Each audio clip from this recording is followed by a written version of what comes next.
പ്രിയമുള്ളവരെ, നമുക്ക് ചെയ്യാവുന്ന ആ പ്രാർത്ഥന അതും നിർവഹിച്ചു കഴിഞ്ഞ് നമ്മൾ ഖബർസ്ഥാനിലേക്ക് എടുക്കുമ്പോൾ ഒരുപാട് ആളുകളൊക്കെ കൂടുണ്ട്. പക്ഷേ എല്ലാവരും പിരിഞ്ഞു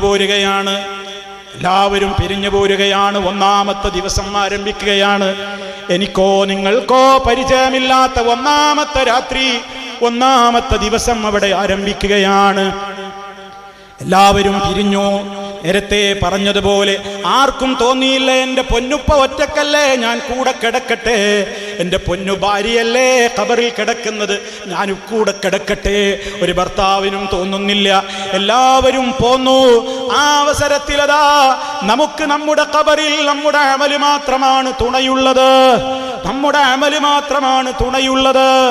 അവിടെ ജനാസ മറമാടി കഴിയുമ്പോ അവിടെ ചുറ്റും കൂടിയിരിക്കുന്നവര് പ്രാർത്ഥിച്ചു കൊണ്ടിരിക്കുന്നുണ്ട്. നബി സല്ലല്ലാഹു അലൈഹി വസല്ലം പറഞ്ഞില്ലേ, ഒരു ജനാസ അടക്കം ചെയ്ത് കഴിഞ്ഞപ്പോ അള്ളാഹുവിന്റെ റസൂൽ സഹാബിമാരോട് പറഞ്ഞു, ഇസ്തഗ്ഫിറൂ ലി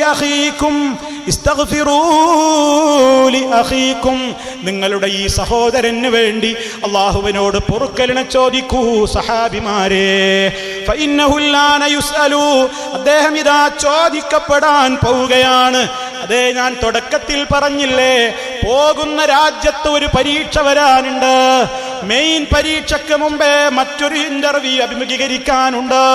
ചില ചോദ്യങ്ങൾ വരാനുണ്ട്. അതാണ് ഖബർ എന്ന് പറയുന്ന ഭവനം. അൽ ഖബറു അവ്വലു മൻസിലിൻ മിൻ മനാസിലിൽ ആഖിറ, ആഖിറത്തിലേക്കുള്ള നീണ്ട യാത്രയിൽ ഒന്നാമതായി ഇറങ്ങിക്കിടക്കാനുള്ള ഒന്നാമത്തെ ഭവനമായ ഖബർ. ഉസ്മാൻ ഇബ്നു അഫ്ഫാൻ റളിയല്ലാഹു തആല അൻഹു ഖബർ കാണുമ്പോൾ നിയന്ത്രണം വിട്ട് പൊട്ടിക്കരഞ്ഞിരുന്നു എന്നാണ് ചരിത്രം പറയുന്നത്. എന്തേ മഹാനവറുകൾ ഇങ്ങനെ കരയാൻ കാരണമെന്ന് അന്വേഷിച്ചപ്പോ അദ്ദേഹം പറഞ്ഞു, ഖബറാണ് ഒന്നാമത്തെ ഭവനം. അതിൽ രക്ഷപ്പെട്ടാൽ ബാക്കിയൊക്കെ രക്ഷയാണ്, അതിൽ പരാജയപ്പെട്ടാൽ ബാക്കിയൊക്കെ പരാജയമാണ്.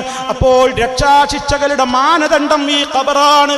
അത് കാണുമ്പോൾ എനിക്ക് സഹിക്കാനാവുന്നില്ലെന്ന്, സ്വർഗമുണ്ടെന്ന് സുവിശേഷം അറിയിക്കപ്പെട്ട മഹാനായ ഉസ്മാൻ റളിയല്ലാഹു തആല അൻഹു പറഞ്ഞുവെങ്കിൽ, ഉപ്പമാരെ നമുക്കങ്ങനെ ഒരു വേദന തോന്നിയിട്ടുണ്ടോ? ഖബറിൽ നമ്മൾ അങ്ങ് കിടക്കുമ്പോ ചുറ്റുഭാഗത്തുള്ളവർ നമുക്ക് വേണ്ടി പ്രാർത്ഥിക്കുന്നുണ്ട്.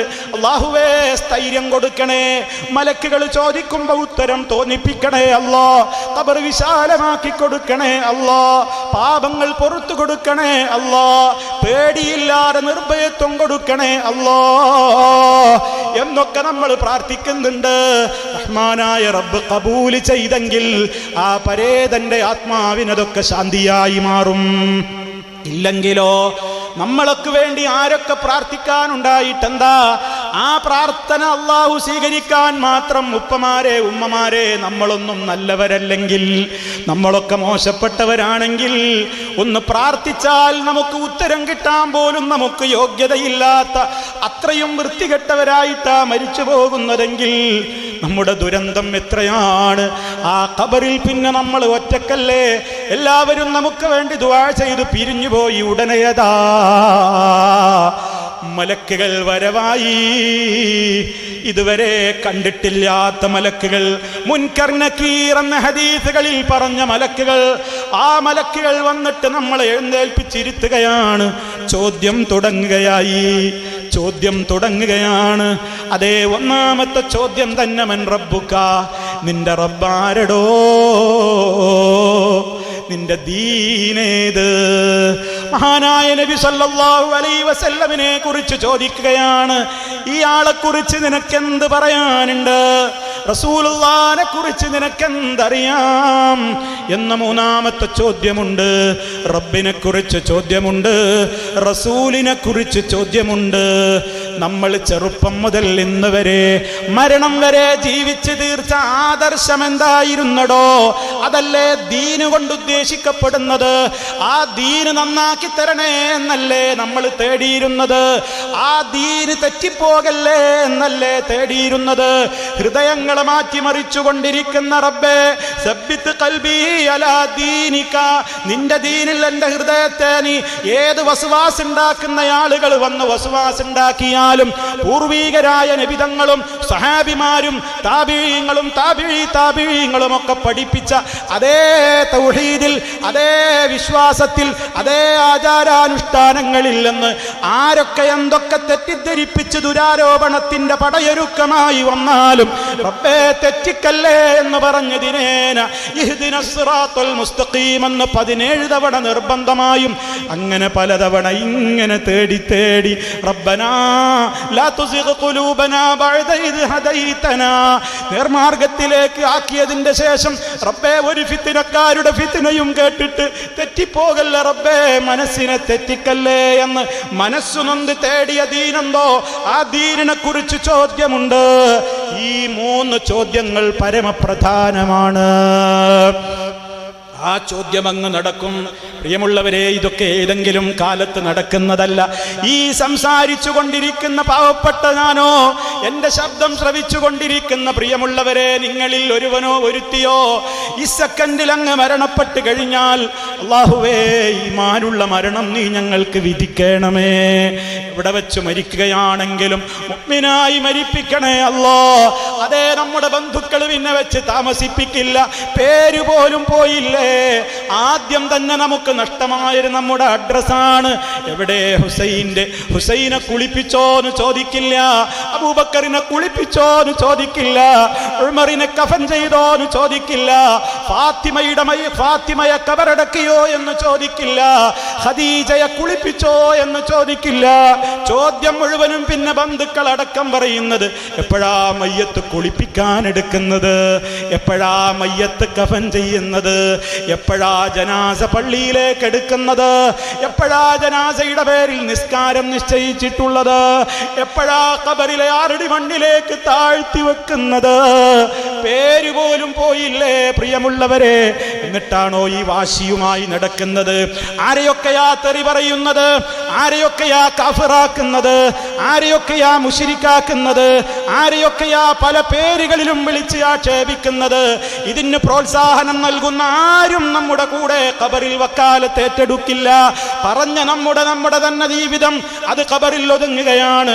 പ്രോത്സാഹിപ്പിച്ച നേതാക്കളില്ല, പറഞ്ഞോ ഇനിയും വിളിക്കും എന്ന് പറഞ്ഞ് വിളിപ്പിച്ച പ്രഭാഷകരില്ല, ആരും കൂടെയില്ല, പുറത്താക്കിയവരില്ല, അകത്താക്കിയവരില്ല, സംരക്ഷണം കൊടുത്തവരില്ല, സംരക്ഷണം വേണ്ടെന്ന് വെച്ചവരില്ല, തെറ്റിപ്പോയവരില്ല, ആരുമില്ല, ഒരാളുമില്ല.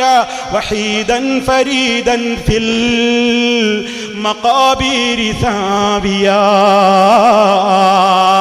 ഏകനായിക്കൊണ്ട് ആ കുഴിമാടത്തിൽ കിടക്കുമ്പോ ചോദ്യം ചോദിക്കാൻ മലക്കുകൾ വരുന്നു. അപ്പോഴേക്കോ നമ്മുടെ കുടുംബങ്ങളതാ, ഒരു ഭാര്യയാണെങ്കിൽ ഒരു 4 മാസവും 10 ദിവസവും വിധവക്ക് ദുഃഖാചരണമുണ്ട്. നമ്മുടെ മക്കളും മറ്റുള്ള കുടുംബങ്ങളുമൊക്കെ ഏറിയാൽ 3 ദിവസം. ഇനി ബന്ധപ്പെട്ട ബന്ധുക്കൾ ചിലപ്പോൾ ഒരു 4 മാസം, 1 കൊല്ലം. എൻ്റെ ഉപ്പ ഉണ്ടായിരുന്നു, എൻ്റെ ഉമ്മയെ കുറിച്ച് പറയും, ഭാര്യയെ കുറിച്ച് പറയും, ഭർത്താവിനെ കുറിച്ച് പറയും, പലരെ കുറിച്ച് പറയും, എൻ്റെ ആങ്ങള, എൻ്റെ പെങ്ങള് എന്നൊക്കെ പറയും. പക്ഷേ അപ്പോഴേക്കും നമ്മൾ ഖബറിലങ്ങ് അലിഞ്ഞുപോയി. അപ്പോഴേക്കതാ നമുക്കാരാ ഉള്ളത്, നമുക്കെന്താ ഉള്ളത്?